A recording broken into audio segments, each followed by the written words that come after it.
Bom dia, boa tarde, boa noite, Igor Ribeiro. Bom dia, boa tarde, boa noite, VH Gonzaga. Vamos para mais um podcast, o segundo podcast de 2023 do Super Lutas, depois de um fim de semana não tão bom para os brasileirinhos nas lutas principais.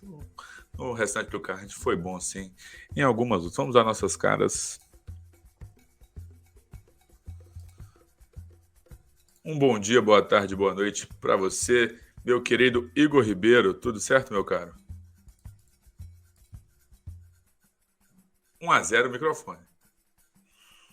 Você me mutou, você está me boicotando, Miguel Ângelo. Fala, Miguel, VH, todo mundo que está nos acompanhando. Vamos juntos nessa, está 1-0 para o microfone e infelizmente está 2-0 para mim, disputas de cinturão em loco, né, para o Brasil.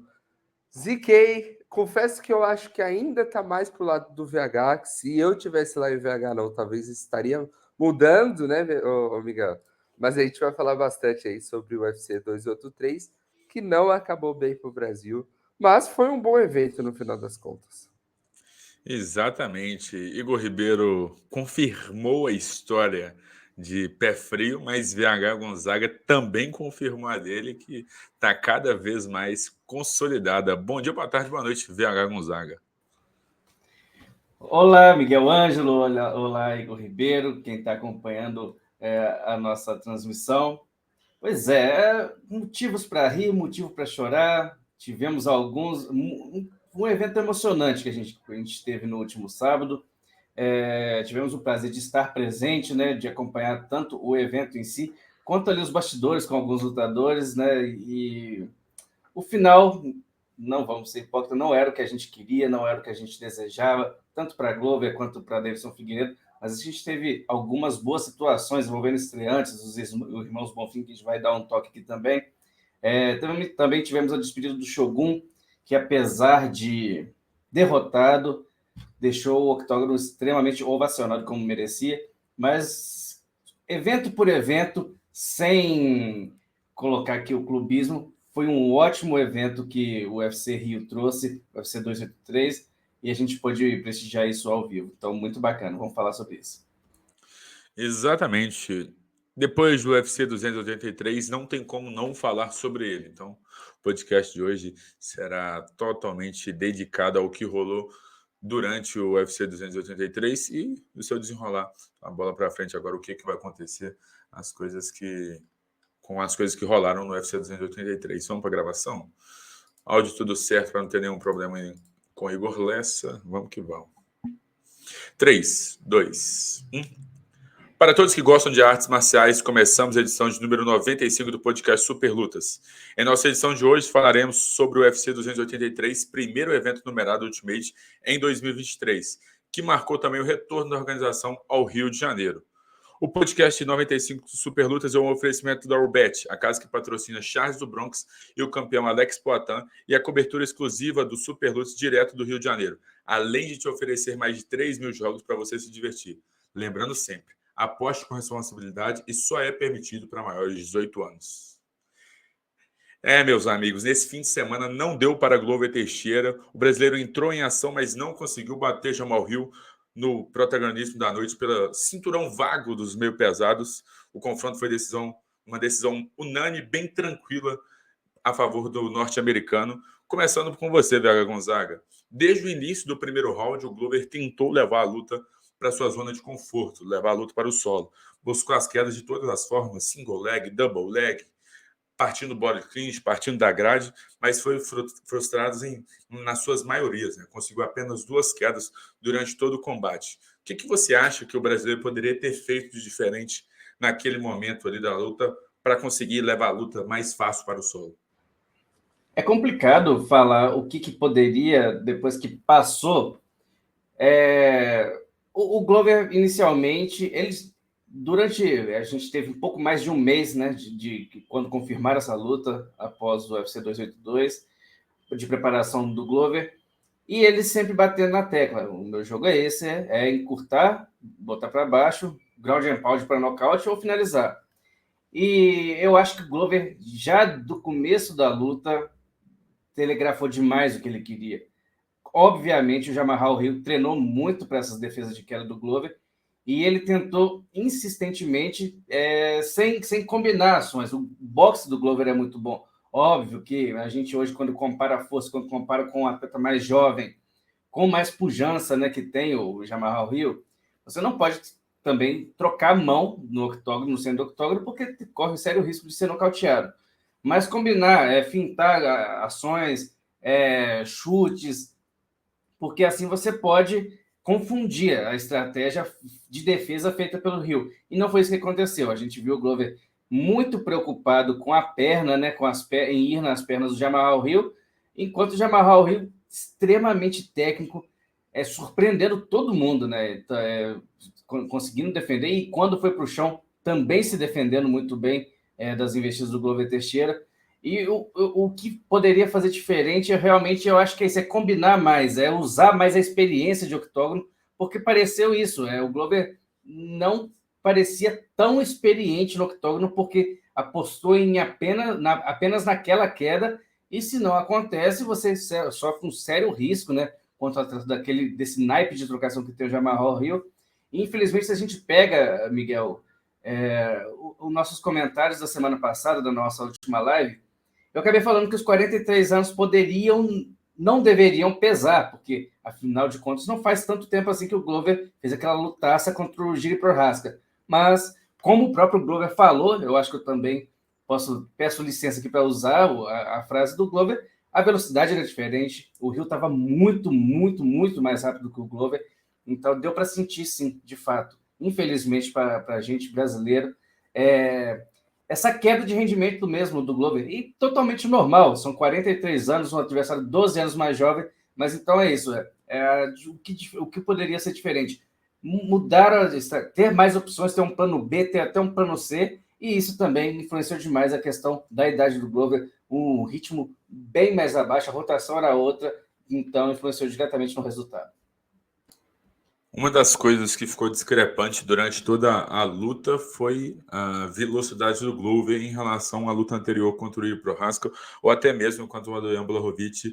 Teve uma queda muito gigante, né? Uma queda muito grande mesmo, assim, na velocidade.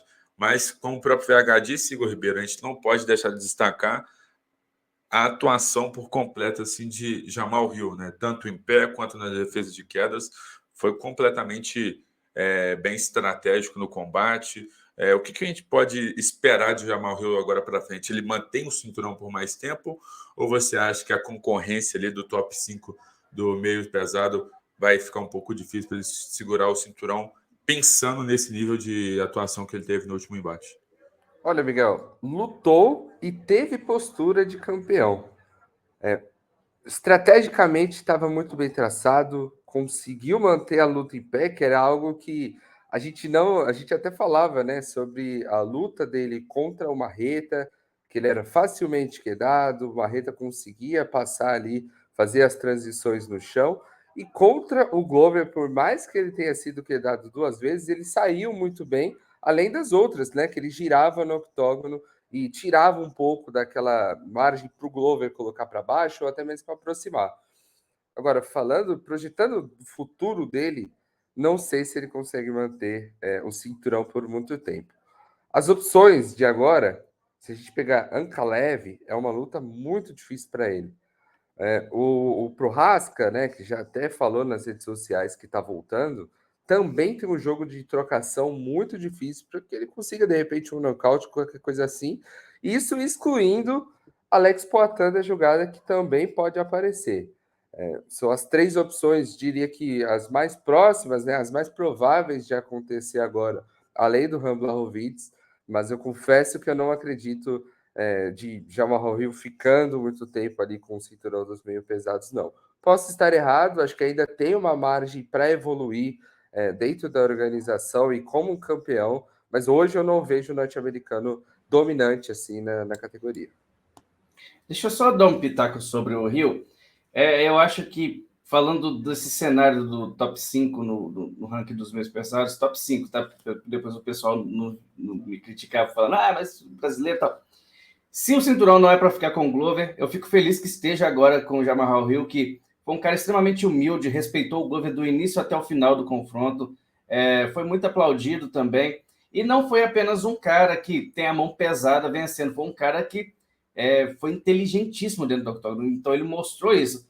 Pode não somar uma defesa de cinturão, mas que fico feliz por ele ter. Vai ter para sempre um cinturão do UFC na casa dele. Uma história muito bonita para contar também. Venceu uma lenda do MMA. Então, realmente, eu queria dar esse pitaco aí sobre o Rio. Se tem que ter um campeão nesse momento, fico feliz que seja ele. E mostra também o sucesso do Contender Series, né, VH? Que foi o primeiro campeão oriundo do Contender Series, com passagem pelo Contender Series, para assinar com o UFC também. E, VH, é interessante isso que você falou, né? Porque se a gente pega, por exemplo, a luta dele contra o Paul Craig, que ele acabou perdendo, de lá para cá, a cada luta ele mostra uma evolução. Seja na parte da trocação, seja na parte do grappling. E isso é muito importante porque não fica na zona de conforto. Aquele choro que ele tem no final da luta ali, agradecer do Globo, também é muito genuíno. É aquela coisa de o esforço ter sido recompensado, sendo que ele nem estava na conversa para disputar o cinturão ainda. Ele enfrentaria o Anthony Smith lá a luta já estava marcada e depois de tudo que aconteceu entre Magomed Ankalaev e o Jan Blachowicz, aquele empate dos dois, ele foi promovido e hoje é o campeão. Então é muito interessante da gente ver como as coisas mudam muito rápido no MMA, de um cara que nem estava sendo cogitado para um cara campeão hoje em dia. Eu acho que o mais interessante também é nesse ponto da luta do Paul Craig, né? Ali ele mostrou ser um lutador bem cru no solo, assim, ele ficava um pouco perdido. Na própria luta contra o próprio Thiago Marreta, foi quedado com uma certa facilidade. E desse tempo para cá vem mostrando uma evolução atrás de evolução, né? Então, antes era aquele lutador totalmente agressivo, que dependia de uma mão, para na disputa de cinturão o cara mostrar ser um lutador bem estratégico, tranquilo e calmo durante os momentos da luta, ainda mais defendendo as quedas do Glover. Então, assim, méritos aí do Rio pela toda a evolução. E mais VH, um... Pode falar. E eu ouso dizer que se fosse o Rio com aquela versão, seria finalizado pelo Glover no sábado. Porque o Glover consegue a queda, passa pela montada, mas mesmo assim o Rio sai daquela posição desconfortável no chão. Se fosse outro Rio da antiga versão, ele teria deixado um braço, teria deixado o pescoço exposto e seria finalizado. Então mostra também a qualidade do norte-americano e a evolução dele dentro da organização. Uma percepção que eu pude ter, na verdade, estando ali perto, foi que quando a gente começou a azedar, foi quando o Glover chega nas costas, eu falei, pronto, o cinturão é nosso. Quando o Rio defende, eu falo, ué, ele andou treinando por aí para fazer esse tipo de situação acontecer. Mas uma coisa que eu queria trazer também, falando um pouco da experiência de estar lá, né, cobrindo, é a questão do foco do Jamahal Hill, que estava muito evidente durante todo o tempo que a gente passou por lá. Ele é um cara muito brincalhão nas redes sociais, tanto que quando soube daqui a disputar o cinturão, soltou um vídeo que eu até achei bastante divertido, que é ele fingindo que está atendendo o telefone depois da luta lamentável entre o Ankalaev e o Blachowicz. E durante a sua estadia ali, pelo menos o tempo que a gente esteve próximo a ele, olhando sempre reto, não se distraía, foco, expressão fechada, o tempo todo parecia que estava esperando mesmo o Glover. E assim que... Uma coisa que me chamou a atenção também foi quando o Glover estava fazendo a entrada dele para o octógono, tocando Guns N' Roses, inclusive, bastante empolgante. O Jamahal Hill ele vai para a porta da grade do octógono e fica esperando o Glover chegar. Isso, eu vou ser bem sincero, que eu nunca tinha visto. Ele parecia que ele estava ansioso mesmo para botar a mão no Glover. Ele ficava na porta, assim, secando o Glover mesmo. O Glover lá passando, checando o protetor bucal, coquilha. E na hora que o Glover, é lógico, aí, quando o Glover vai subir, ele é afastado, porque não pode, né, atrapalhar a entrada do adversário, mas aquele foco total. E isso ajuda, né, também. Não que o Glover não estivesse focado, mas mostra, sim, que ele estava com o espírito ali em dia para ser campeão da UFC. Realmente, essa cena dele, do Glover vindo para o cage, ele parado ali na porta, acho que foi uma das cenas que mais marcou assim, durante todo o evento do UFC 283, que é igual o VH disse, né? Uma coisa que a gente não está acostumado tanto a ver assim nos eventos. Após a derrota, Glover, só abrir uma aspa, um momento aqui, a entrevista do Glover pós-outro foi muito engraçada, né? Ele começa falando inglês, depois que cai a ficha dele, e ele começa a falar em português, mas enfim, após a derrota, o Glover Teixeira anunciou a aposentadoria do MMA, e aos 43 anos ele fez sua última apresentação diante do público brasileiro em uma disputa de cinturão. Parece, no final das contas, um final de carreira muito majestoso assim, para o Glover Teixeira. E eu queria saber de vocês, qual o momento da carreira do nosso mineirinho que mais marcou nos seus corações? Começando por você, Igor Ribeiro. Olha, Miguel, antes de tudo, para falar sobre essa aposentadoria do Glover, é muito interessante porque a gente sempre entrava nesse assunto, né? Eu costumo dizer que eu não gosto muito de dar palpite de aposentadoria de lutador, porque eu acho que é muito individual, de fato. Mas o Glover sempre falava: enquanto eu estiver me sentindo em condições de enfrentar atletas de alto nível, com um nível de apresentação muito bom, eu farei isso. E eu acho que ele foi muito correto com os sentimentos dele quando ele fala na pós-luta ali, ainda no octógono, que ele estava mais lento, que ele sentiu isso e que era o momento certo de parar. Para bem, num nível de atuação bom, né? Não, óbvio, não venceu, acabou suportando muito, mas que não fez uma apresentação vexatória, nem longe disso, aguentou muita pancada, teve bons momentos na luta e foi muito sincero com os sentimentos dele. Então, acho que esse é o balanço, um fechamento ideal, Miguel. Claro que seria ainda melhor se tivesse com um cinturão, mas acho que foi muito, muito legal o jeito que ele termina. Para falar sobre um momento da carreira do Glover, é difícil não falar da chance, né? Da luta dele pelo cinturão ali, quando ele vence o Blachowicz, se torna o segundo lutador mais velho a vestir o cinturão do Ultimate, e com o nível de atuação dele, né? O que ele fez ali, muito estratégico, muito consciente de tudo que ele queria fazer e que era fruto de um trabalho que começou lá atrás. Eu até falei sobre isso, muito interessante, porque o Glover faz o sentido inverso, Miguel, e é por isso que a carreira dele é tão interessante de ser falada, porque muitos atletas têm o queixo em dia, e com o passar do tempo, até natural, acabam sofrendo mais danos e sendo nocauteados com mais frequência. O Glover não. O Glover era nocauteado antes, né? Perdeu para Anthony Johnson, perdeu para Alexander Gustafsson, e depois de um tempo parou de ser nocauteado. Um cara que hoje em dia aguenta muita pancada. É muito interessante olhar e fazer esse balanço da carreira do Glover, porque os melhores momentos da carreira dele foram justamente os últimos. Então é muito difícil da gente ver um atleta, principalmente brasileiro, terminando desta forma. E eu acho que a história dele, como a gente já havia citado aqui, é digna de filme por tudo que ele passou e pela forma que ele conduziu a trajetória final, a reta final da carreira. E você, VH Gonzaga?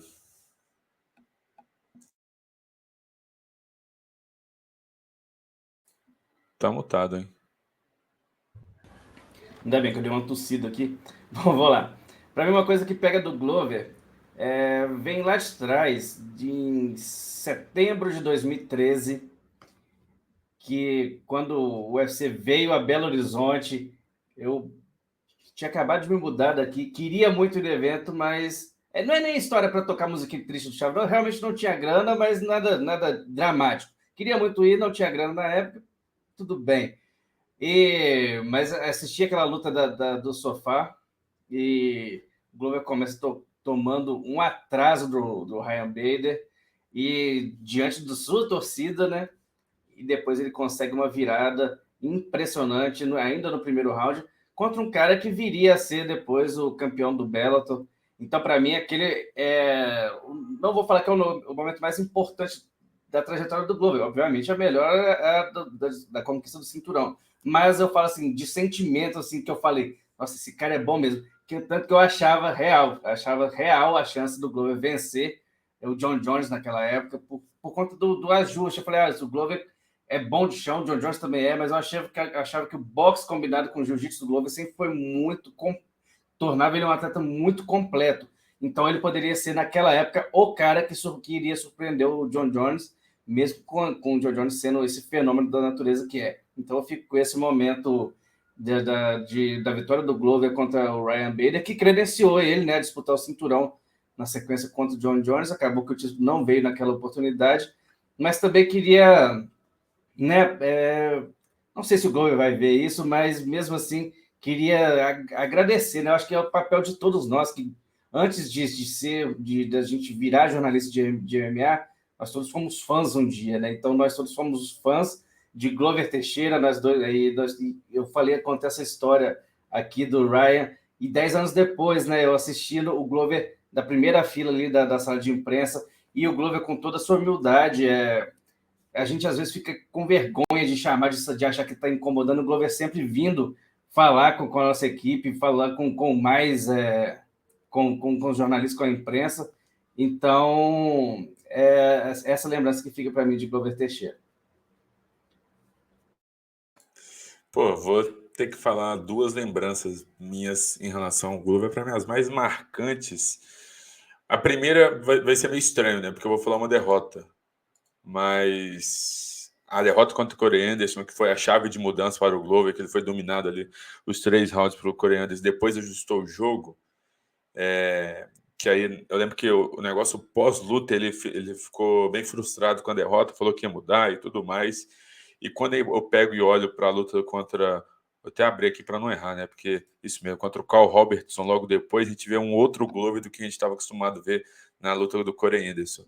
Mas a luta que mais marcou e foi a mais recente foi contra o Anthony Smith, que ali sim ele mostrou que ele era o, como podemos dizer, o Rock Balboa, né? Aquele primeiro round com o Anthony Smith soltando golpe atrás de golpe contra ele, e ele logo em seguida lá do segundo até o quarto round cresce de uma forma gigantesca mesmo, e consegue não dominar, né? Mas tratorizar o Anthony Smith no solo. Então, assim, eu acho que foi um dos momentos que mais me marcou. E aproveitando a sua fala, VH Gonzaga, eu acho que a gente como fã, não só a gente como fã, mas a gente como jornalista, a gente como amante do esporte, somente agradecer a Glover Teixeira. Quem me conhece do Superlutas ou dos outros projetos, enfim, sabe o quão eu sou fã de Glover Teixeira. Na madrugada de ontem eu chorei na hora durante a luta, pós-luta, no anúncio do resultado, e aí eu despenquei a lágrimas com o anúncio da aposentadoria do Glover Teixeira. Então, assim, a gente só tem que agradecer mesmo, não só pela carreira do Glover, né, mas por tudo que ele fez durante a trajetória dele no Ultimate, tudo que ele mostrou pra gente, assim, para quem teve oportunidade de acompanhar o Glover Teixeira no bastidores, sabe o quão humilde, a questão da simplicidade dele de te cumprimentar onde você tá, vai lá, cumprimenta, dá uma brinca com você, enfim, tendo câmeras ou não tendo câmeras, né? Porque a gente, às vezes, no meio não vou falar no meio do MMA, mas no meio de onde o dinheiro gira, a gente sempre tem as pessoas que é um pouco personagem em frente a câmeras, e ele é bem mais, é literalmente a mesma pessoa fora das câmeras ou nas câmeras. Então, assim, isso é magnífico de ver. Eu acho que a forma também que ele tratou, isso eu acho que me marcou muito. Para quem estava na arena, não sei se chegou a passar na transmissão oficial, mas quando o Breno Moreno saiu da arena, o que ele levou de pipoca, cerveja, enfim, outros copos, assim, foi uma barbaridade. E o Glover pedindo, pô, eu quero que esse campeão saia daqui aplaudido e tudo mais, apesar da derrota apesar do atropelo, né, que ele tinha sofrido ali, levou mais de um 10-8, enfim. Eu acho que a postura do Glover é gigantesca mesmo. Miguel, só mais uma, porque a gente mexe muito com emoção, né? Então, essa coisa também, eu queria só completar uma coisa que o Igor falou lá em cima. Na verdade, não é nem completar, é reforçar também falar sobre isso. A coerência que ele teve com ele mesmo, né? Porque uma atitude genial. A gente vê tanta gente se arrastando aí nos cages da vida por tanto tempo, às vezes para ganhar um troco, sabe? Porque não conseguiu fazer um pé de meia durante a carreira e tal. Ou até porque às vezes ama o esporte e não consegue parar. O Tyson tem uma frase, o Mike Tyson, que ele fala que sente muita falta disso, que é uma coisa de dentro dele.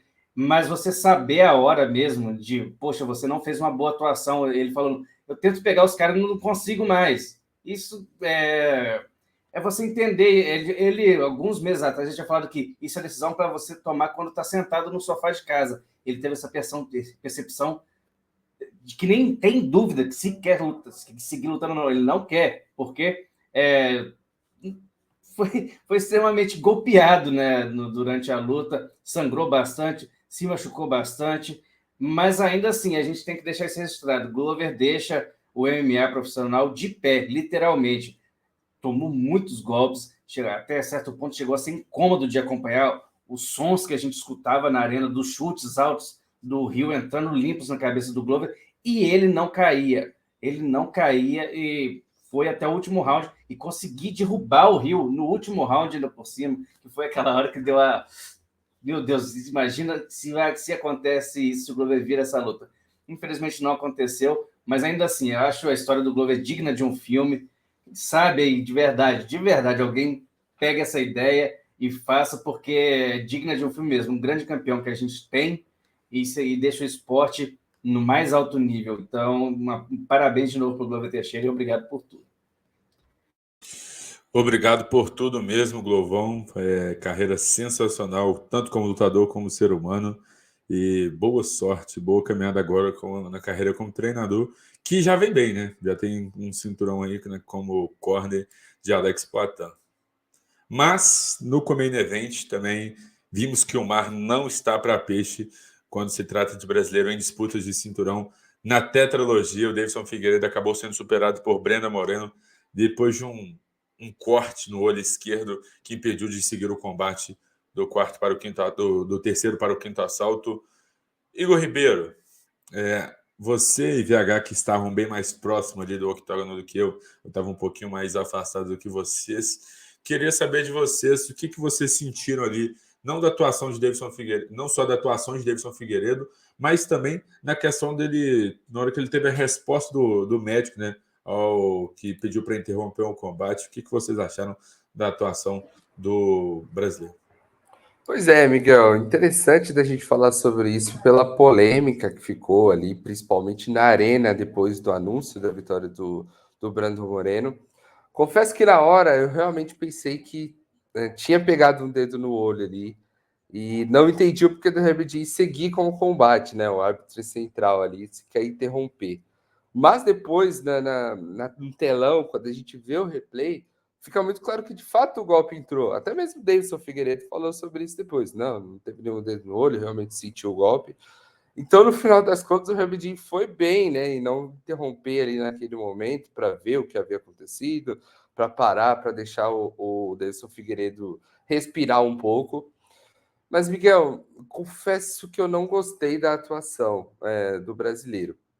Acho que ele estava mais conformado ali, não sei a questão da motivação dele, isso acho que é mais para fora do octógono, mas dentro do octógono estava mais lento e não com o mesmo ritmo que a gente viu na terceira luta entre os dois, né? Quando chega na ponta dos cascos, trabalhando bem os golpes. Eu não senti isso na luta de sábado. Acho que ele estava mais previsível, sendo quedado com muita facilidade por um Brandon Moreno que consegue, né, amarrar um pouco mais. A luta foi mais parada do que as outras três, mas confesso que eu me incomodei um pouco com isso. Estava marcando até mesmo 3-0 no momento ali da vitória. Acho que o Brando estava muito melhor na luta, estava conseguindo conectar os melhores golpes. E agora para o Davis é a questão da motivação. Eu acho que ele é sedento por motivação, sabe? Se ele tiver focado em algo, focado em uma vitória, focado em recuperar o cinturão, ele é o melhor lutador do mundo na categoria. Se não tiver, aí eu acho que já complica um pouco mais. Então eu tô curioso para ver do futuro dele agora no peso galo. Ele anunciou a subida de categoria. Se chegar um Davidson Figueiredo motivado, disposto a conseguir um novo cinturão, não tenho dúvidas que ele pode conseguir. Se chegar o Davidson Figueiredo desmotivado, um cara que tá tudo bem com a derrota, já me preocupo um pouco mais ali para a sequência e para o futuro do brasileiro no Ultimate. VH Gonzaga, já falando em futuro, né? O próprio Igor Ribeiro já puxou esse gancho, mesmo ali dentro do octógono, próprio Davidson Figueiredo falou que ia subir de categoria, buscar o outro cinturão, que até brincou, né? Olha como que eu tava feio na hora da pesagem e tudo mais. Realmente é um lutador que se desgasta muito para bater 5-7. Anunciou que ia subir para 61, vai lutar possivelmente mais saudável. O Igor Ribeiro falou que dependendo do Davidson que aparecer, ele pode ter bastante sucesso na categoria do peso galo. Você acha que a subida de peso do Davidson Figueiredo foi boa ou acha que talvez foi uma decisão precipitada? Não, precipitada não, porque ele já vem falando disso há um tempo, né? O que ficou muito claro para mim, tanto na entrevista quanto na semana, é que o Davidson estava de saco cheio, não do Brandon Moreno, porque ele sempre fala que é uma das maiores, falou que era uma das maiores rivalidades, que eles vendem, lutam muito, muito bem, isso é bem verdade quando a gente fala de peso mosca, mas ele está de muito saco cheio da categoria, de fazer esse corte de peso, que para ele é tão complicado. Você chegar lá e se desgastar daquele tanto, aparecer daquela forma na balança, e isso ao longo dos anos, e você vai ter pensar, puxa vida, eu vou ter que fazer isso mais 2 vezes esse ano, imagina, deve ser cortar a motivação mesmo. A gente não viu o Davidson empolgado, agressivo. A gente viu o Davidson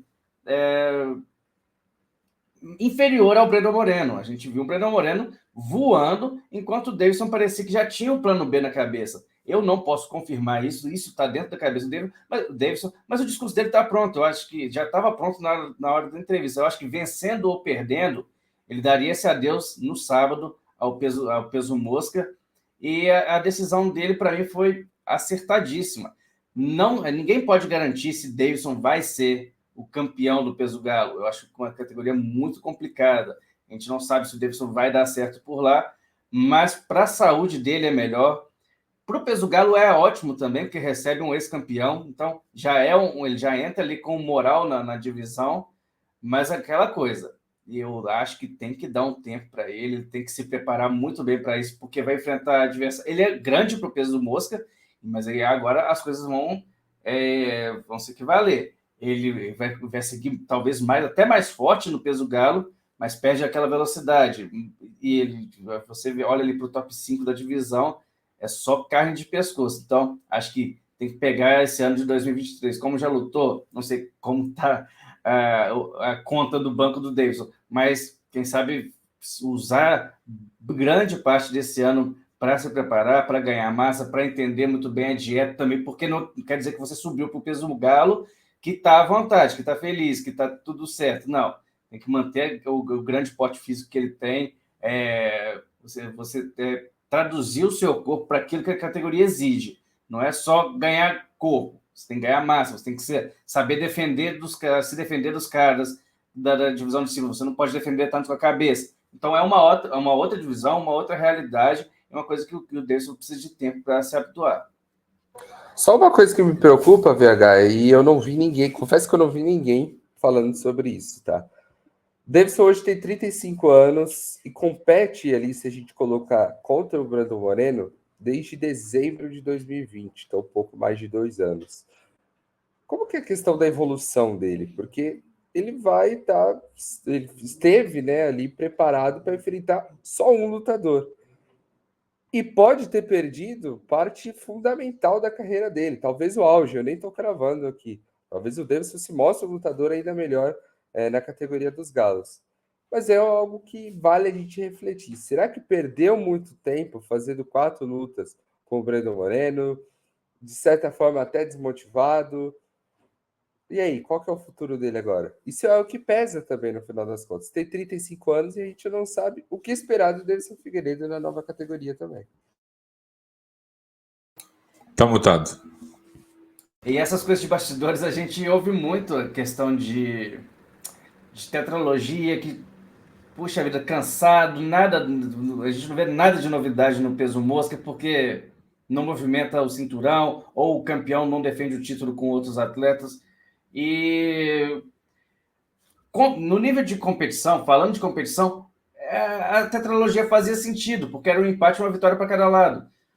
Mas, poxa, falando pessoalmente, eu também estava um pouco desgastado disso. Poxa, tanto que não se falava muito dessa luta do UFC 203. A verdade é essa. A luta ficou meio que deixada ali de lado, embora a torcida tenha recebido, falando do momento antes, tá, da vitória do Brandon, não estou elogiando o que aconteceu, o que a torcida fez depois, mas a torcida teve talvez mais engajamento da entrada ali do Davidson, talvez porque tinha alguns mexicanos fazendo uma bagunça danada ali na plateia, então a torcida comprou um pouco o barulho do Davidson. Mas, assim, no momento da luta, sim, teve muito engajamento por parte do público, mas durante a semana não se falava tanto. Acho que por conta disso, saturou bastante, e o Davidson faz um favor também, né? Faz um favor para ele, faz um favor para a categoria e para os rivais da antiga divisão, que vão agora ter a oportunidade de lutar pelo cinturão. Falando...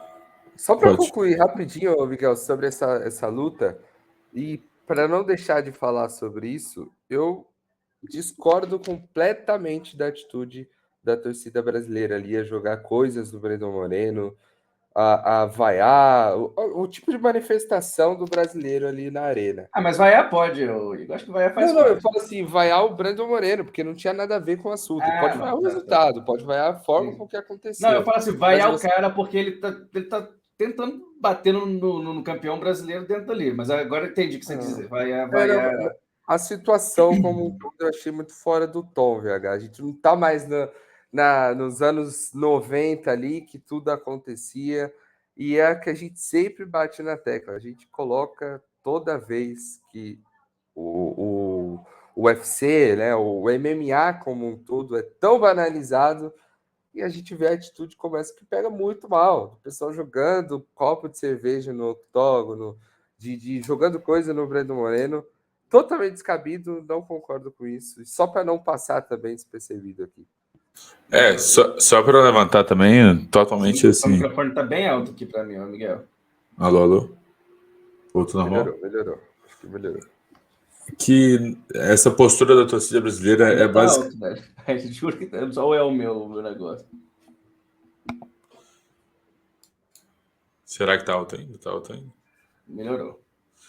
Não, essa postura da torcida brasileira favorece o pessoal que banaliza o MMA, né? Eu acho que isso que é o mais importante. A gente não pode pedir para o pessoal respeitar o MMA se na hora que a gente tem que demonstrar respeito ali ao adversário, ao cara que veio para o Brasil para lutar, a gente tratar daquela forma, né? O Brandon Moreno foi o único atleta, o único gringo, né, que teve que sair da forma que saiu, totalmente esgotado pelas seguranças e tudo mais. Em alguns que até venceram o brasileiro ali de formas que o pessoal não concordou tanto e tudo mais, os brasileiros tocaram na mão e tudo mais, mas o Brandon Moreno trataram de uma forma ali bem mais errada do que é bem mais errado do que eu esperava da torcida brasileira, assim, igual eu falei, eu acho que a gente está no direito ali de reclamar e tudo mais. Vai morrer é muito bacana, desde que seja só no octógono, Miguel. Exatamente, a partir do momento que a luta acabou, deu resultado, não tem o que fazer, não tinha como mudar o resultado, né? Então, assim, é totalmente não exemplar o que a torcida brasileira fez depois da vitória de Brandon Moreno. Falando em Brandon Moreno, temos que pensar agora no futuro dele, né? O próximo lutador na frente, o próximo lutador a ele se enfrentar é mais um brasileiro. E a expectativa é que seja o Alexandre Pantoja na próxima luta. E eu queria saber de vocês. O Brandon Moreno já perdeu 2 vezes para o Pantoja. Uma na casa do TUF e uma fora do TUF. Será que o mexicano entrará como favorito para o combate? Ou podemos ter ali o Pantoja saindo como favorito mesmo sendo desafiante? Os dois são lutadores totalmente diferentes, né? E para bom, o Pantoja ganhou do Brandon. Brandon era muito, mas quando eu falo muito, leva a 18ª potência, era muito inferior do que eu tenho apresentado. Eu acho o Brandon um atleta extremamente qualificado, muito técnico, muito completo, só que tem um fator psicológico também. Você já viu aquele cara te enfrentar e te vencer 2 vezes. Alô, Adesanya.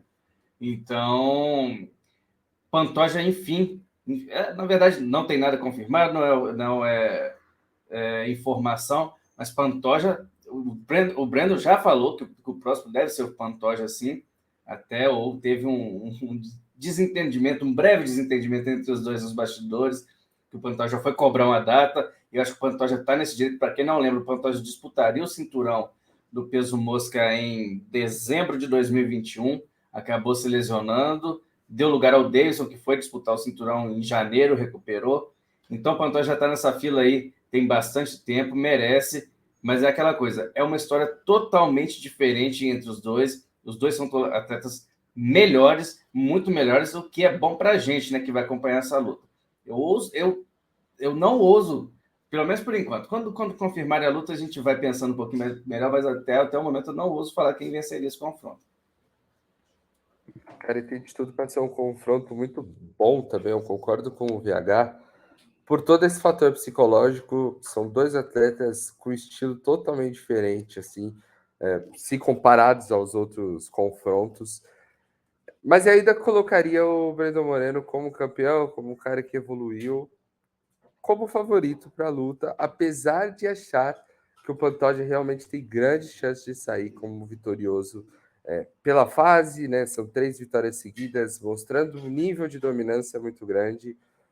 Acho que esse cinturão, no final das contas, pode voltar ao Brasil, Miguel. Hoje, eu não o colocaria como favorito, mas tem aquele feeling, né? Tem aquele feeling de que ele pode realmente vestir pela primeira vez o cinturão e recuperar o cinturão, de repente até vingar o Davidson Figueiredo, se podemos dizer assim, e trazer esse cinturão de volta para o Brasil. E ele bateu peso também, eu acho que isso para o UFC pega bem, né, VH? Ele estava como reserva ali também para essa luta, chegou, bateu peso, saiu sem falar nada, saiu sem provocar, e no final das contas, acho que isso ajuda também nessa corrida pelo título.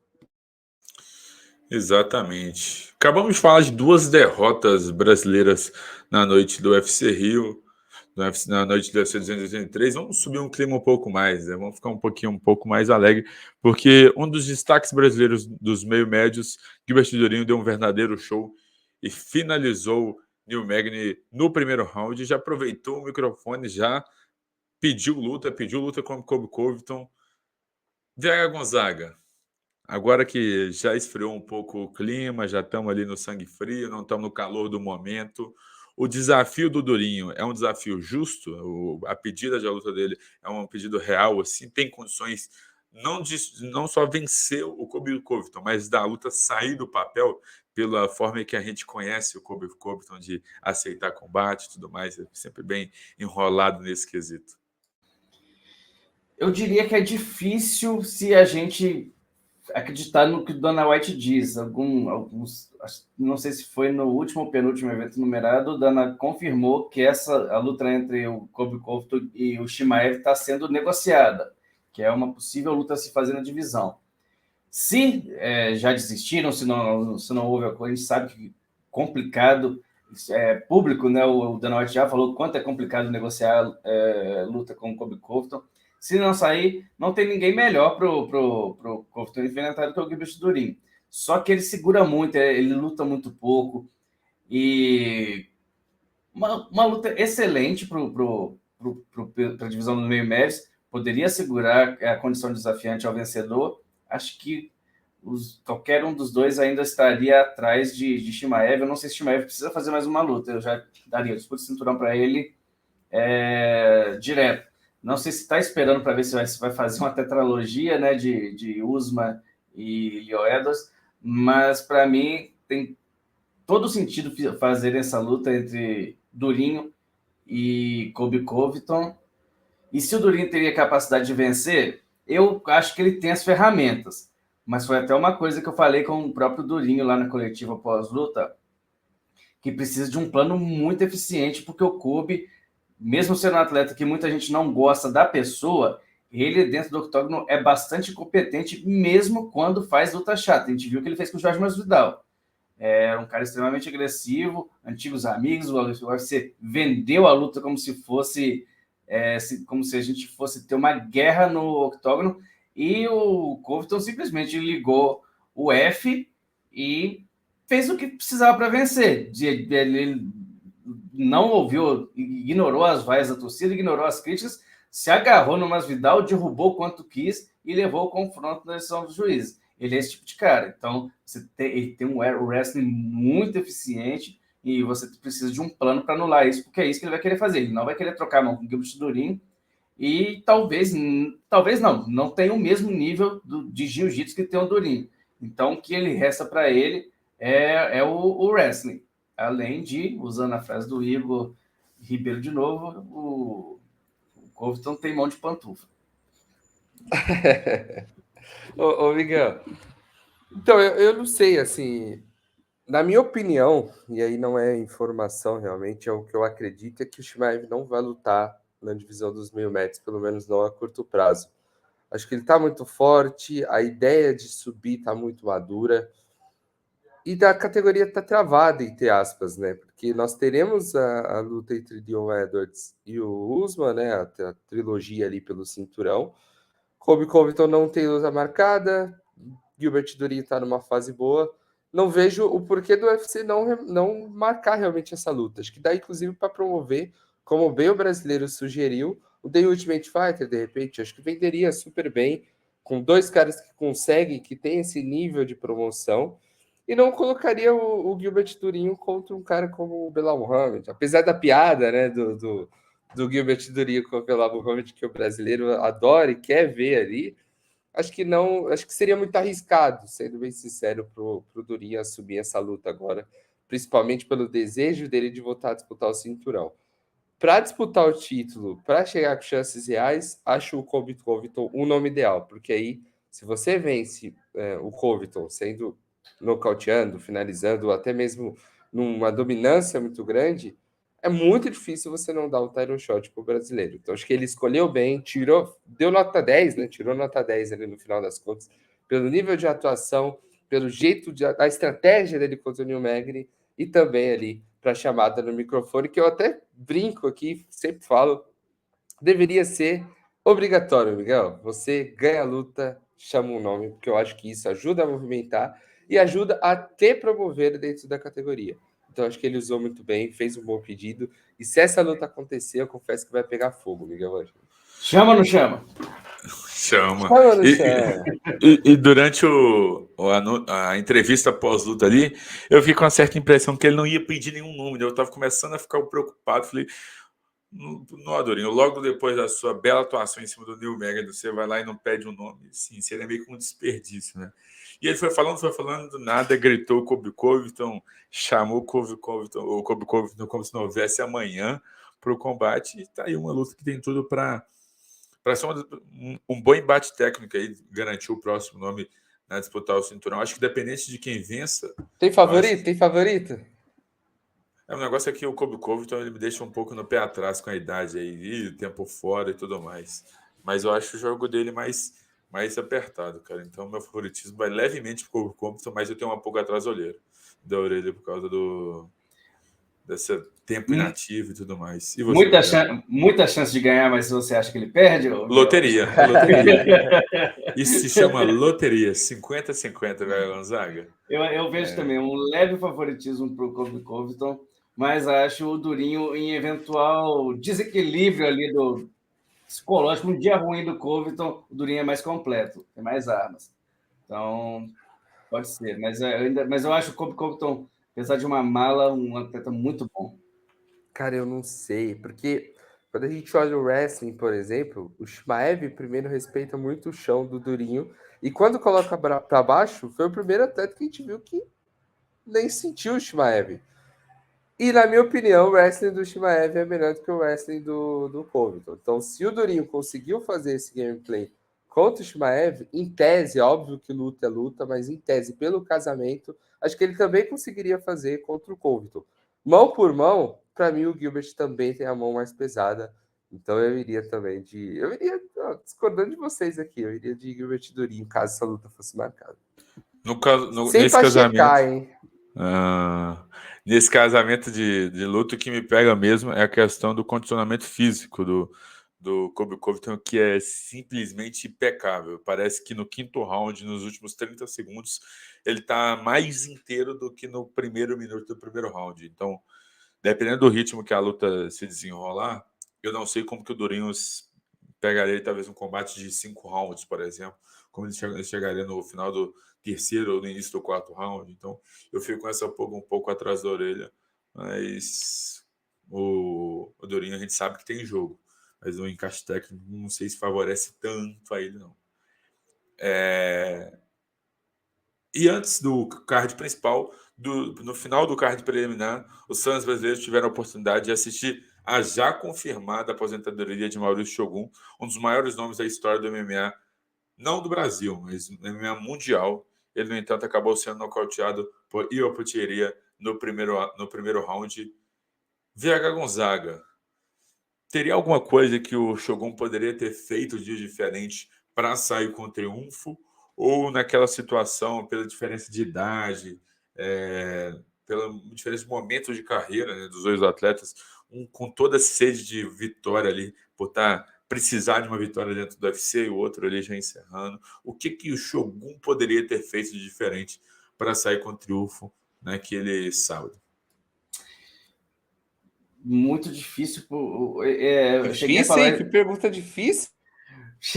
Porque na semana passada eu cheguei a falar, cara, o Shogun não tem a obrigação de dar show. Eu acho que o Shogun vencer nessas condições contra um cara de 26, né? 26 anos tem o Potieria. Olha só a diferença de idade. O Shogun poderia ser pai do Potieria, de verdade. Assim. E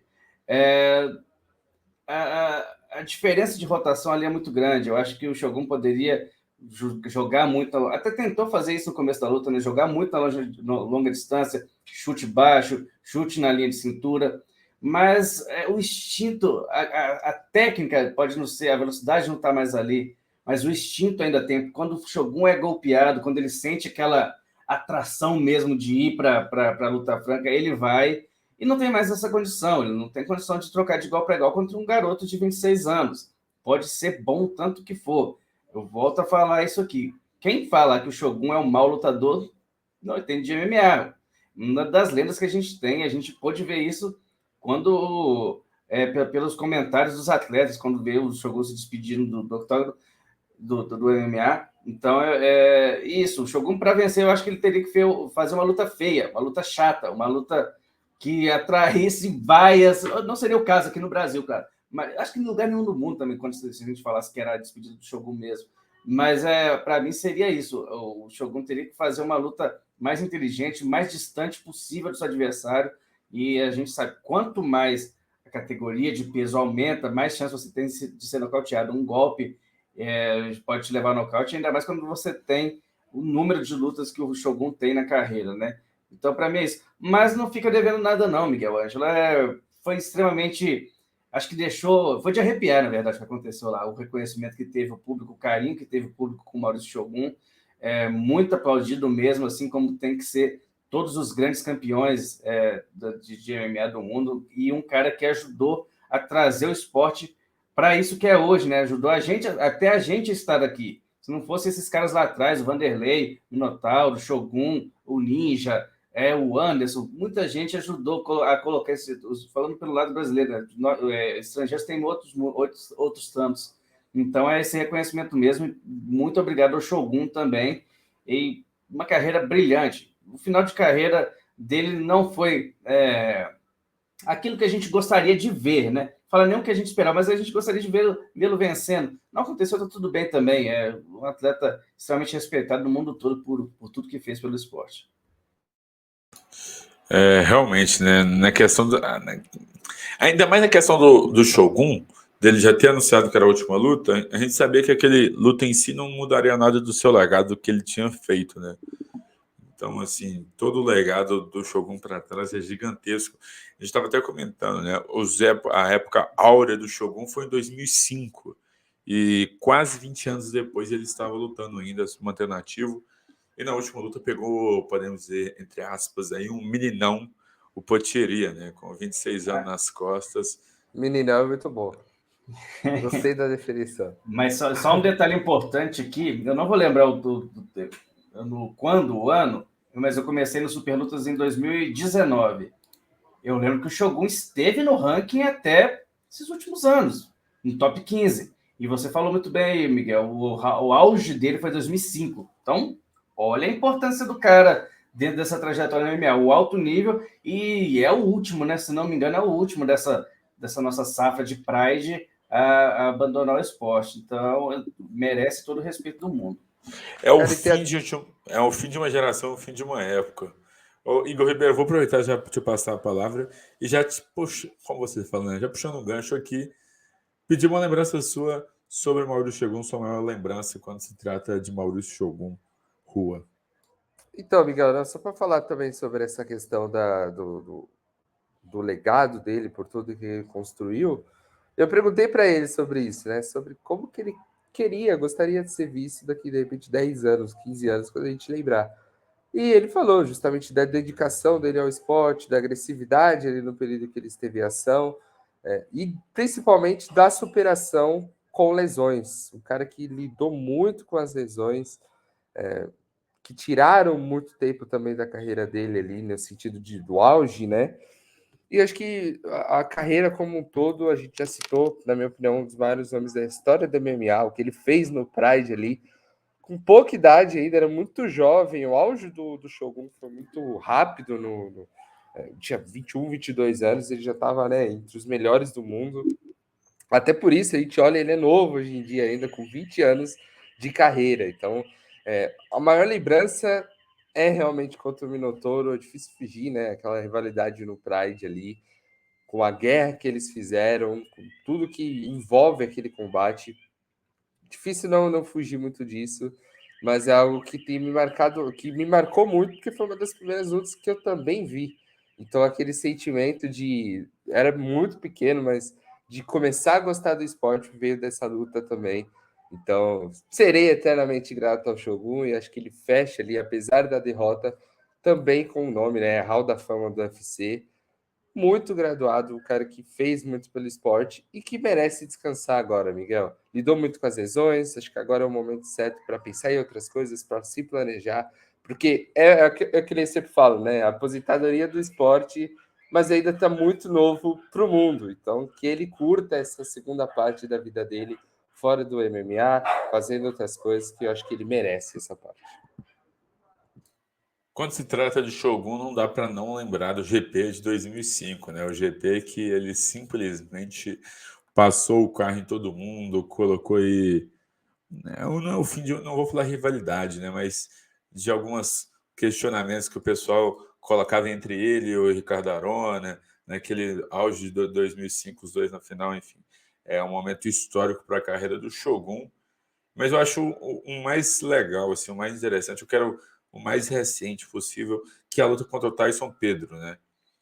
Naquela época, muita gente já também pensava, é o fim de Shogun, já está mais velho. Isso a gente está falando de 2018, né? Já pegar igual eu falei, né? Pegar um meninão, que era o Tyson Pedro naquela época, ainda.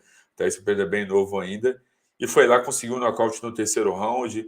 Então, assim, eu acho que, querendo ou não, muito simbólico, assim, essa vitória dele, apesar de gerações atrás do Tyson Pedro, conseguiu vencer ainda um nome que o pessoal tinha uma certa expectativa. Não vou falar promessa, porque sempre que eu falo promessa, Igor Ribeiro e VH Gonzaga pegam no meu pé. VH Gonzaga, queria saber uma lembrança sua em relação a Maurício Shogun. Eu vou citar uma coisa, mas não vai ser esse o meu momento. A gente tem que citar a primeira luta de Shogun e Rogério Minotauro, porque é impossível a gente não falar disso. Mas eu estava pensando aqui, tem dois, você citou muito bem, mas eu também vou ficar no GP, Miguel, 2005, que o Shogun acabou ganhando, muito jovem, derrubando um tanto de atleta muito duro. Eu estava entre a conquista do título, que foi sobre o Arona, e eu sou fãzaço do Ricardo Arona, um atleta que, para mim, poderia ter estendido um pouco mais a carreira. Ainda tem idade para competir, mas o Arona ele tem uma filosofia de artes marciais muito consolidada na cabeça dele, que ele fala questão de respeito, hierarquia e tal, e coisas que se perdem ao longo do tempo. Mas eu não vou fazer isso, eu vou ficar com a vitória do Shogun sobre o Keaton Jackson, na primeira luta do GP de 2005, que é aquela coisa de o cerne do Pride, né? O Pride em carne viva, que é ele nocauteando o Keaton Jackson com chute, tiro de meta e só vazando chute na cabeça limpa do Keaton Jackson. E tenho nada contra o tipo Keaton Jackson, porque também o meu nocaute preferido do MMA é o do Vanderlei sobre ele. Eu até gosto muito do Rampage. Mas, para mim, então, o momento mais marcante para mim da história do Shogun é a vitória dele sobre o Clinton Rampage Jackson na primeira fase do GP de 2005. Posso fazer uma menção honrosa aqui também, Miguel? Posso dar uma roubada? À vontade. A guerra do Maurício Shogun contra o Dan Henderson também foi surreal. Quem não viu, vai atrás dessa luta, confira, porque foi uma das melhores lutas que eu já vi na vida, tá? Vale muito a pena ver, uma guerra. Acho que tá, eu diria que top 5 maiores lutas da história do UFC, tá? Não sei a opinião de vocês, acho que é individual, acho que até do MMA a gente pode pensar. A gente pode fazer um programa só disso aí, hein? Um dia que. Quem sabe semana que vem. Fazer hoje, VH? Você quer fazer hoje? Hoje não. Tá sugerindo fazer hoje, VH? Não, o pessoal tem que saber, olha. Estamos cansados, a gente viajou a noite inteira, eu só quero dormir. O pior é que essa da luta do Dan Henderson é uma das. Acho que entra aí no top 10, cara. Melhores lutas do MMA, tranquilamente. Para quem não viu, veja. Ainda mais que agora que temos um pouco mais de fácil acesso a esse acervo de lutas antigas. Até agora, a gente falou de 3 momentos, entre aspas, não tão bons em relação ao UFC 283 e um bom momento que falou do Gilbert Durinho. Eu queria saber de vocês, destaques do card por um todo, o que a gente pode falar e também um pouco aí do que a gente pode falar na beira do octógono, de que vocês viveram de experiência, tiveram de sensação ali na beira do octógono. Começa por quem? Porque se o VH falou um, eu vou pro outro. Pode ir com você. Então eu vou colocar o Bruno Huck contra o Gregory Robocop. Óbvio que uma luta entre 2 brasileiros, mas pelo contexto, né? O Bruno Huck pega a luta em cima da hora, com 6 dias de preparação. Perguntei para ele qual seria a estratégia. Ele falou: não estudo meus adversários, vou com tudo para cima. E quebrou a banca. Ninguém esperava da forma como que aconteceu, nocauteando um cara duro como o Robocop. E eu falo também dessa luta, Miguel, porque foi bem de frente ali da onde a gente estava. O VH pode até confirmar essa questão. E quando o Gregory Robocop cai, que ele apaga, né, e acorda depois, ele acorda com a boca torta, assim, uma cena pesada da gente ver, mas é muito emblemático. Aquilo me pegou muito, assim, porque foi bem do nosso lado que aconteceu o nocaute, a forma que ele cai. Com a qualidade do Bruno Huck e também com a qualidade do Gregory Robocop, que faz o feito do Bruno Huck ser muito maior, principalmente por ser uma estreia também, pegando em cima da hora. Não é qualquer um, hein, Miguel? E se no roteiro ali do Bruno Huck tivesse escrito algo assim, não sei se ele acreditaria. Foi muito perfeito com a forma com que tudo aconteceu. Realmente tudo foi muito perfeito aí para o Bruno Huck, fintou 2 vezes, lançou ali o direto limpo no rosto do Gregor Robocop, que apagou na hora. VH Gonzaga, outro destaque que você traria aí para o card UFC 283, que você conseguiu ver de pertinho ali. Cara, sem sombra de dúvidas, eu vou colocar primeiro aqui uma atuação irreparável do Gilbert Durinho, é aquela coisa que eu sempre trago na live. Um time grande, quando ele pega um time menor, ele tem que golear. O Gilbert Durinho fez simplesmente isso. Praticamente não foi tocado pelo Neil Magny. Mas o meu destaque principal vai ser a performance impressionante de Jéssica Batistaca contra a Lauren Murphy. Para quem pôde acompanhar a luta como um todo, e eu falo isso muito porque tem ficado da minha cabeça o quanto a Lauren Murphy apanhou nessa luta, o quanto a Jéssica estava um monstro dentro do octógono. São 2 coisas. A capacidade da Jéssica se criar numa divisão em que ela é menor, ela já é uma pequena peso palha, e ela é, então, uma pequenininha peso mosca. E lutando como se fosse uma profissional contra uma juvenil. E a Lauren Murphy já disputou o cinturão da divisão. A Lauren Murphy, apesar de ter seus 39, 40 anos, seguia competindo em alto nível e foi tratada igual uma iniciante no MMA pela Jéssica. Aquele tipo de luta que a gente fica feliz de durar os 3 rounds, e não ter um nocaute, uma finalização, porque a gente pode ver tudo que a Jéssica conseguiu fazer no octógono. Muito golpe desferido. Também fica aqui o registro, né, da capacidade da Lauren Murphy de aguentar dano, porque saiu do octógono extremamente machucada, o rosto completamente inchado, mas é isso, então. Fica aí meu destaque para Jéssica Batistaca, uma performance impressionante, incrível. Não sei se o UFC vai dar para ela uma disputa de cinturão. Ela falou ao longo da semana que o plano é voltar para o peso palha, mas se queria convencer de novo no peso mosca, fez isso de forma espetacular. E os meus destaques para o UFC 283 fica na dupla de irmãos. Gabriel Bonfim, Ismael Bonfim, Marreta e Marretinha, para mim, assim, destacaram demais ali no card. O que o Marretinha fez com o Moni Laziz foi loucura, assim, tirou para nada, colocou, quedou, finalizou com uma certa facilidade. Só, se não me engano, menos de 1 minuto de combate, vou até confirmar aqui para não ter erro. E a atuação do Marreta, aquele nocaute em cima do Terence McKinney, é sensacional. Golpeou ali com o cruzado, tirou o protetor, logo em seguida veio aquela joelhada de encontro sensacional e nocauteou o americano. Sensacional a estreia dos dois lutadores. E é isso mesmo. Foi com 49 segundos a vitória do Gabriel Bonfim, uma retinha. Performance de gala aí dos dois irmãos. E também, né, não dá para não falar.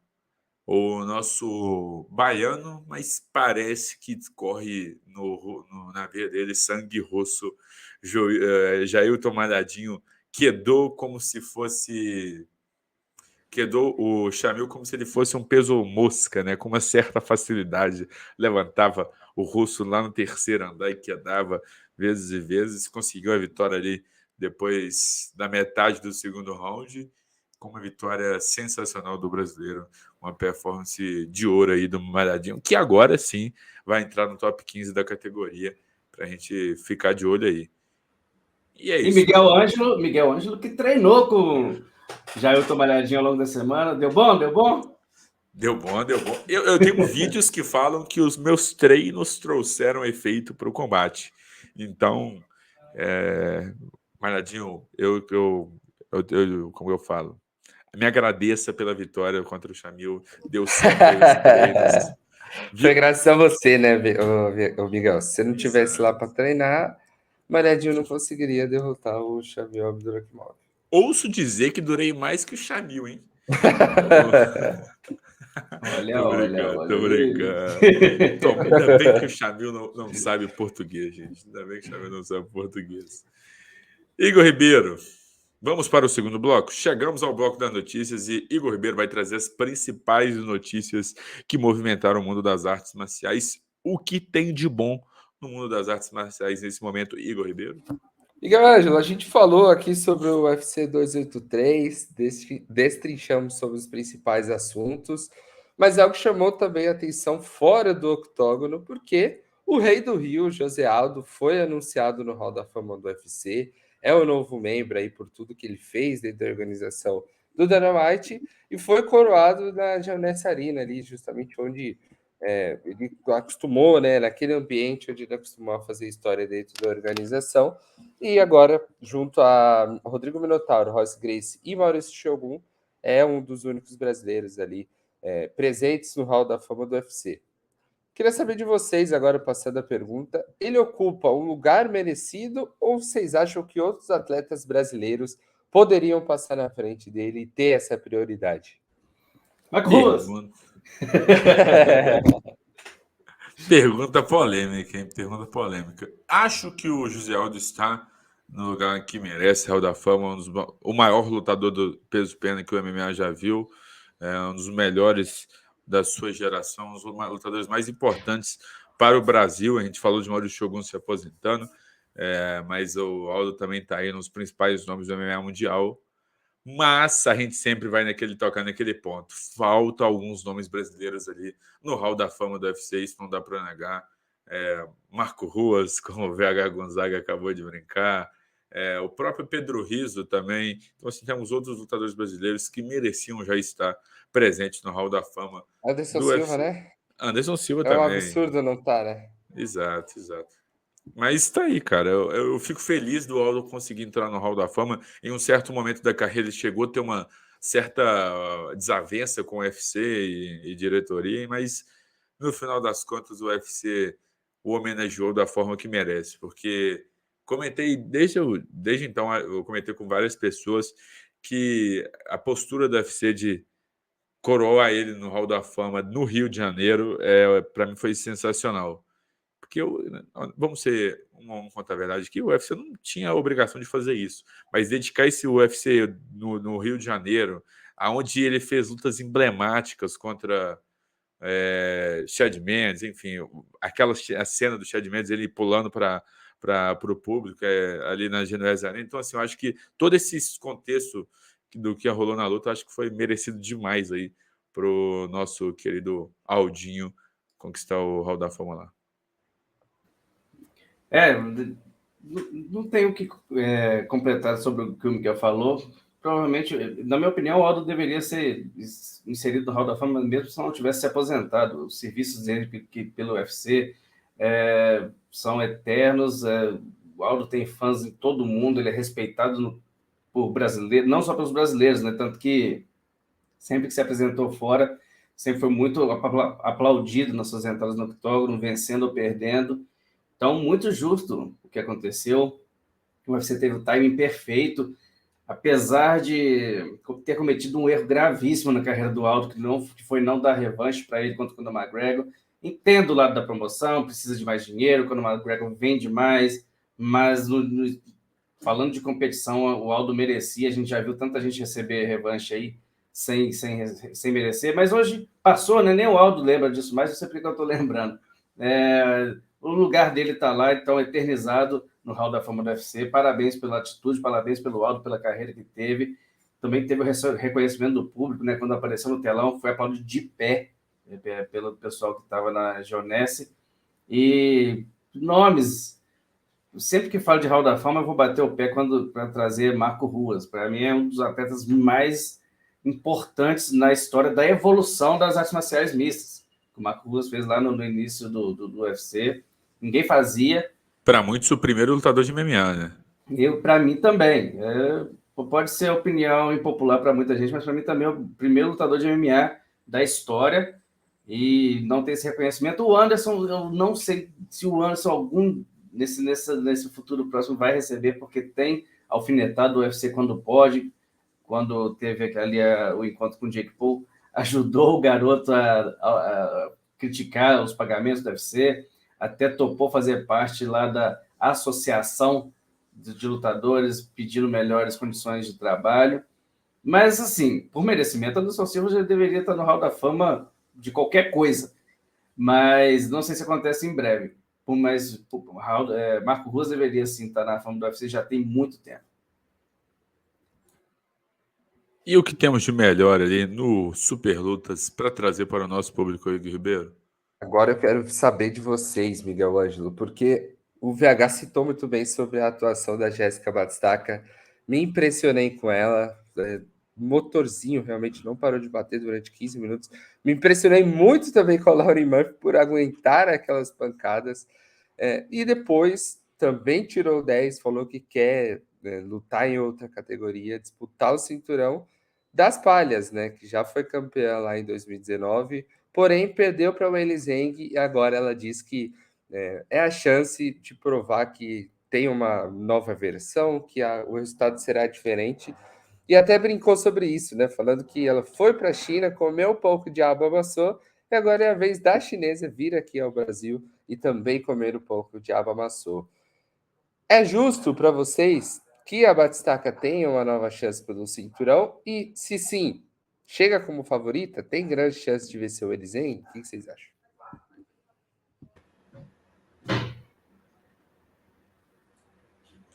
Eu? Eu e o VH ficamos olhando um para o outro. Né?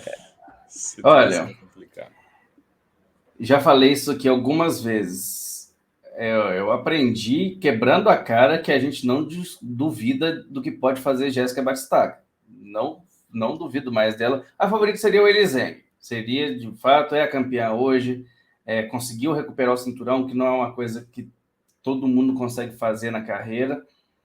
Mas eu penso sim, a Jéssica, a última vez que conversei com ela, ela falou sobre isso, de como foi a ida dela para a China, a questão do fuso horário, a questão a questão de alimentação e na torcida da torcida adversária.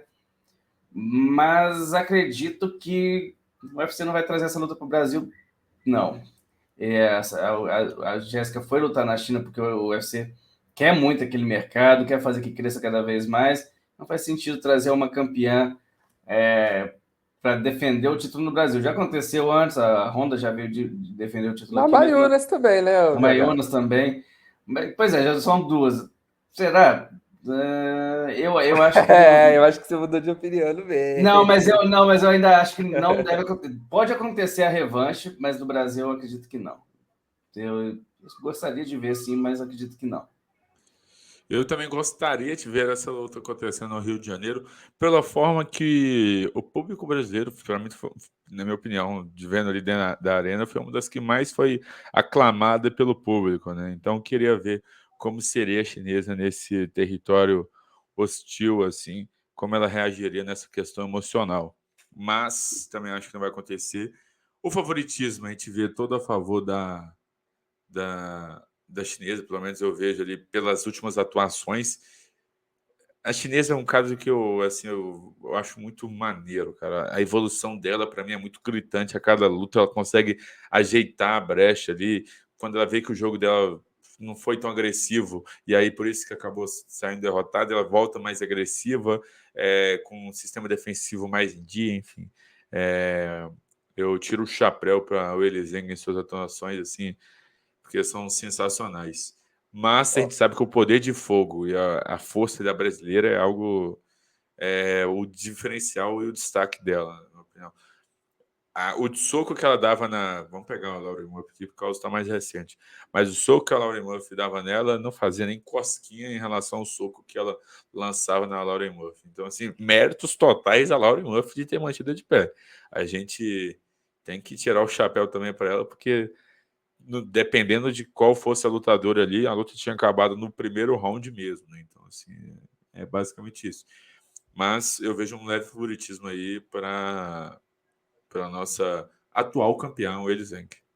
E olha, Miguel, sendo bem sincero com vocês aqui, não sei o que vocês pensam sobre isso, mas na minha opinião, a gente está vendo a melhor versão da Jéssica Batistaca, ainda melhor da que foi campeã em 2019, tá? Porque se a gente pega as últimas atuações, excluindo ali, claro, a Valentina Shevchenko, porque a Valentina realmente está em outro patamar na história do MMA feminino, foram 3 atuações contra a Cynthia Calvillo, a Amanda Lemos e agora contra a Laurie Murphy, extremamente dominantes, de uma atleta que vai sair para cima, que trabalha muito bem os golpes e recebe poucos contragolpes ali, quando está marchando sempre para frente.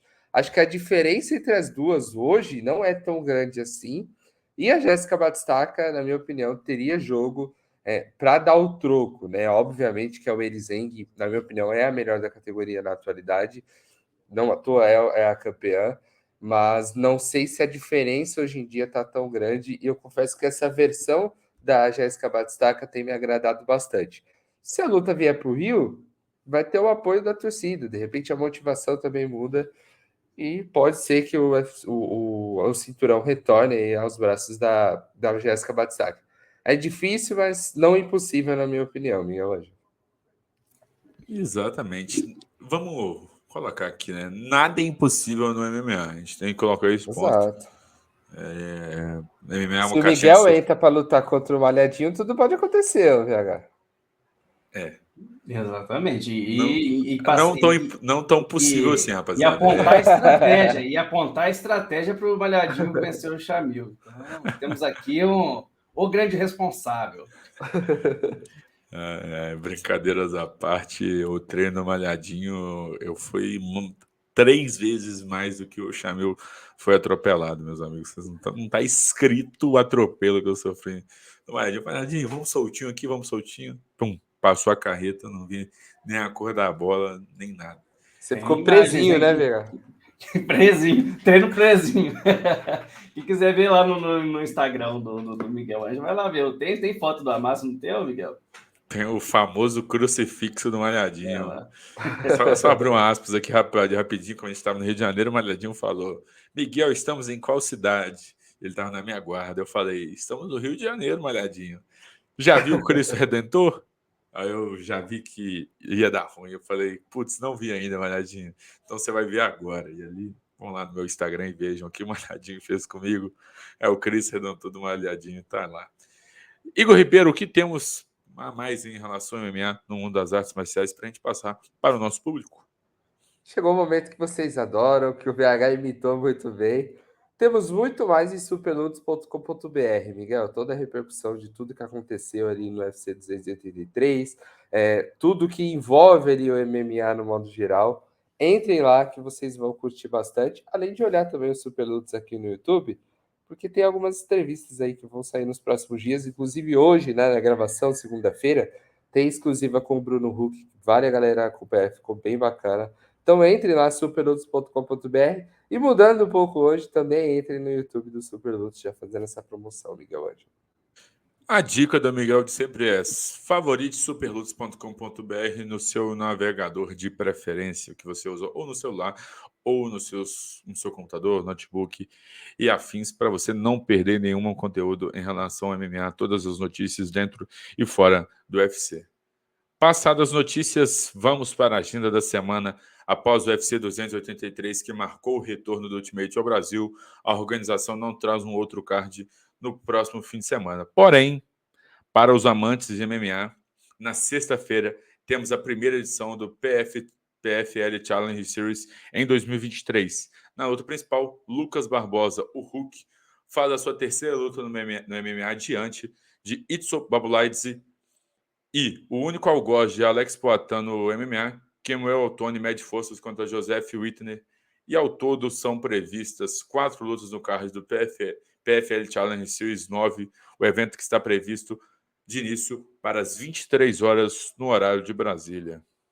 Aos que ouviram até aqui, essa foi mais uma edição do podcast Super Lutas, edição número 95. Aos que fala, eu sou o Miguel Ângelo, mais conhecido como DJ Khaled do MMA, e estive na presença dele. E tirou a câmera. Igor Ribeiro, Neymar do Super Lutas, e também estive acompanhado de VH Gonzaga, o homem com o bigode mais charmoso do MMA. E esse podcast foi editado por ele, o mago das edições audiovisuais, Igor Lessa. Aguardo vocês. Até a próxima edição.